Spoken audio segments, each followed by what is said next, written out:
Bismillahirrahmanirrahim. Assalamualaikum warahmatullahi wabarakatuh. Salam sejahtera untuk kita semua. Selamat pagi Bapak dosen dan teman-teman semua yang ada di kelas. Puji syukur kita haturkan kepada Allah Subhanahu wa taala. Dan tak lupa sholawat serta salam selalu tercurahkan kepada Nabi Muhammad Shallallahu alaihi wasallam. Kami dari kelompok 1 yang terdiri atas saya Iman Abdi Pratama sebagai moderator, yang kedua Nur Aiza Natasha, yang ketiga Siti Zaimah, yang keempat Jumlatus Solihah, dan yang kelima Dias Mesti. Pada hari ini kami akan mempresentasikan materi kami yang berjudul Struktur Organisasi Bank Syariah beserta tugas pokok dan fungsinya.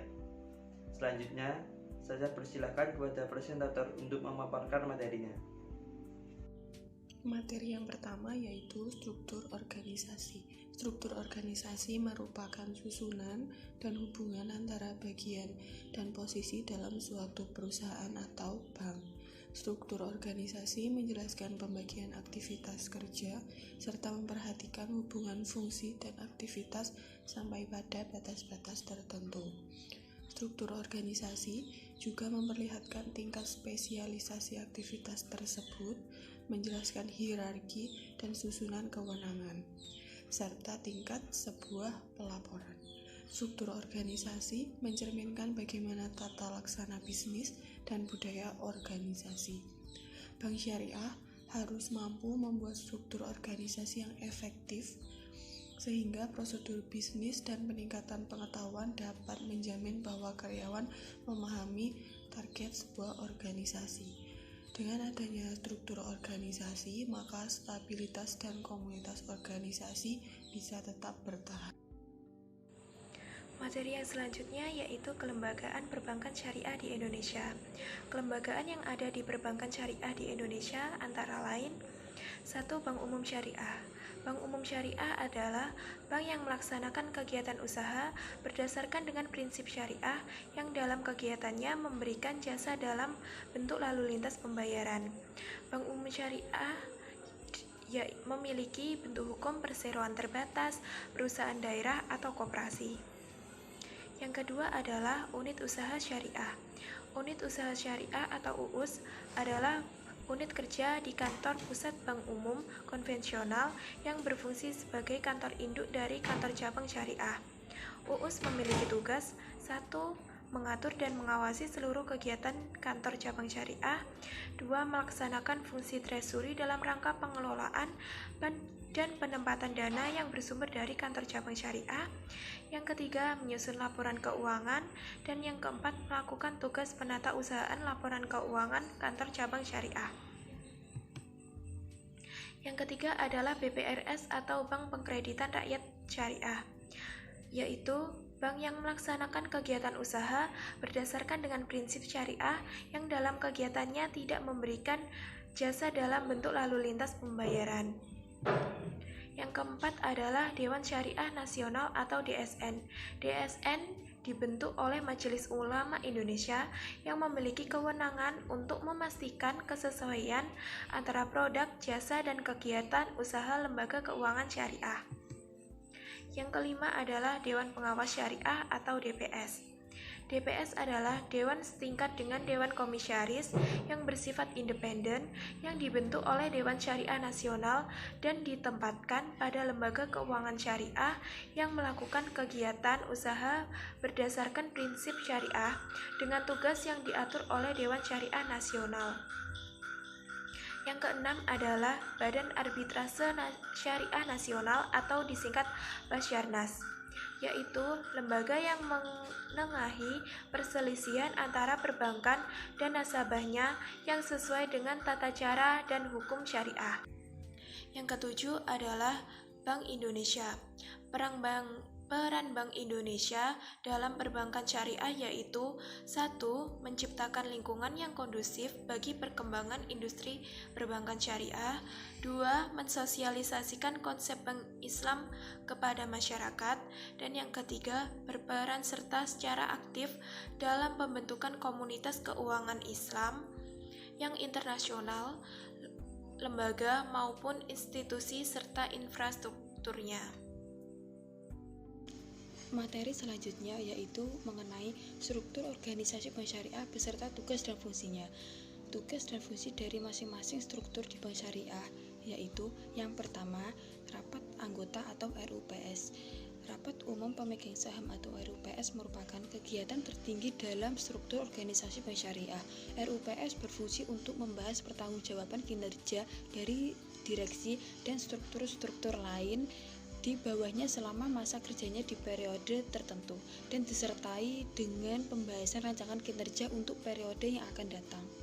Yang kedua, Dewan Pengawas Syariah atau DPS. Tugas utama dari Dewan Pengawas Syariah yaitu mengawasi kegiatan operasional bank sehari-hari agar selalu sesuai dengan ketentuan-ketentuan syariah, khususnya yang tertuang dalam guidelines dan fatwa-fatwa DSN. Dari hasil pengawasan tersebut, DPS akan membuat pernyataan secara berkala tentang kesesuaian operasi bank dengan prinsip syariah yang biasanya dimuat dalam laporan tahunan bank yang bersangkutan. Yang ketiga, Dewan Komisaris. Dewan Komisaris merupakan orang yang utama menjalankan sistem kelola yang ada di dalam perusahaan serta mengawasi. Tugas dan fungsi dari Dewan Komisaris antara lain yang pertama, mempertimbangkan, menyempurnakan dan mewakili para pemegang saham dalam memutuskan perumusan kebijakan umum perseroan yang baru yang diusulkan direksi untuk melaksanakan perseroan yang akan datang. Yang kedua, menyelenggarakan rapat umum luar biasa para pemegang saham dalam pembahasan tugas dan kewajiban direksi. Yang ketiga, mempertimbangkan dan menyetujui rancangan anggaran perusahaan dan rencana kerja untuk tahun buku baru yang diusulkan oleh direksi. Yang keempat, memberikan penilaian atas neraca dan perhitungan rugi atau laba tahunan serta laporan-laporan berkala lainnya yang disamakan oleh direksi dan lain-lain. Yang keempat, direksi. Warsono et al. Menyatakan bahwa Dewan Direksi merupakan organ perusahaan yang memiliki fungsi utama memberi perhatian secara bertanggung jawab terhadap penerapan corporate governance dalam rangka mencapai tujuan perusahaan. Tugas dan fungsi dari direksi antara lain yang pertama, merumuskan dan mengusulkan kebijakan umum baik untuk masa yang akan datang kepada Dewan Komisaris. Yang kedua, menyusun dan mengusulkan rancangan anggaran perusahaan dan rencana kerja untuk tahun buku yang baru kepada Dewan Komisaris. Yang ketiga, mengundang para pemegang saham untuk menghadiri rapat umum pemegang saham. Yang keempat, mengangkat pejabat-pejabat bank yang akan diberi tanggung jawab mengawasi perseroan. Yang kelima, Dewan Audit. Dewan Audit memiliki tugas dan fungsi untuk mengawasi bank dalam hal-hal yang bersifat teknis dan memastikan bahwa organisasi bank syariah dapat berjalan dengan efektif dan efisien tanpa adanya gangguan berisiko yang menghambat kinerja organisasi.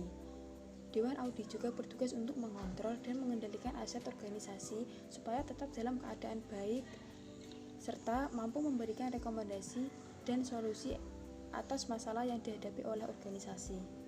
Yang keenam, divisi atau urusan. Divisi bertugas dan berfungsi untuk mengelola segala bentuk hal yang berkaitan dengan divisinya, dan kepala divisi memiliki tugas dan fungsi mengontrol dan memimpin seluruh pihak dan kegiatan yang ada di divisi tersebut agar tujuan dari organisasi tercapai secara efektif dan efisien. Yang ketujuh, kantor cabang. Kantor cabang bank syariah bertugas dan berfungsi untuk menjalankan usaha kegiatan bank syariah dan sebagai pihak yang melayani masyarakat secara langsung. Hal ini dilakukan untuk mencapai tujuan dan visi misi dari bank syariah.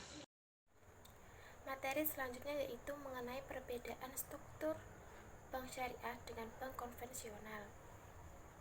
Bank syariah dapat memiliki struktur yang sama dengan bank konvensional, misalnya dalam hal komisaris dan direksi.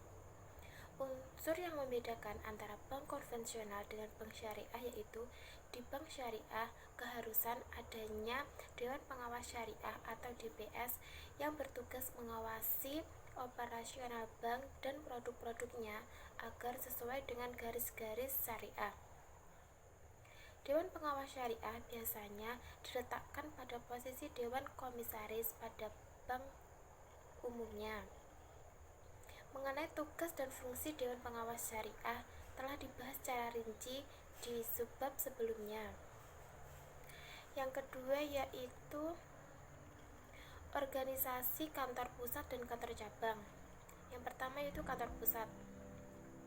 Organisasi kantor pusat adalah kantor di mana semua kegiatan perencanaan sampai pengawasan terdapat di kantor ini.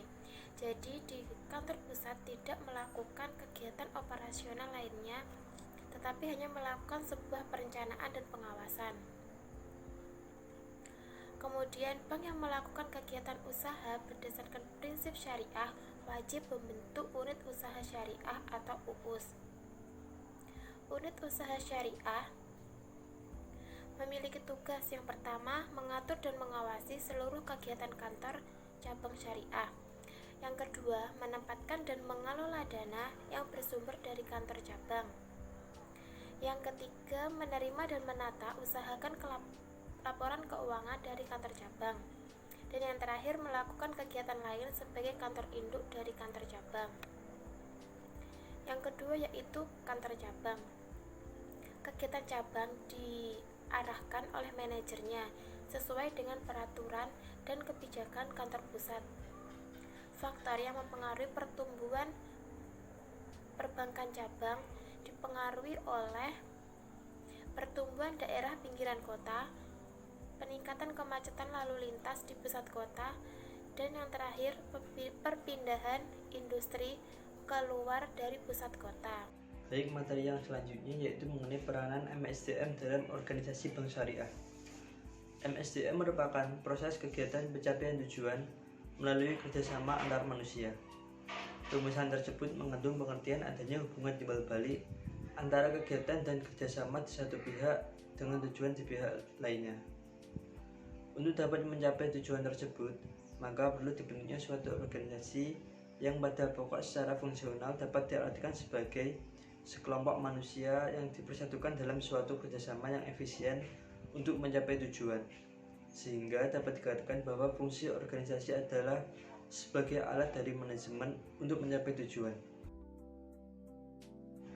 Ketika organisasi sudah dibentuk, kinerja dari organisasi tersebut tergantung pada MSDM yang ada.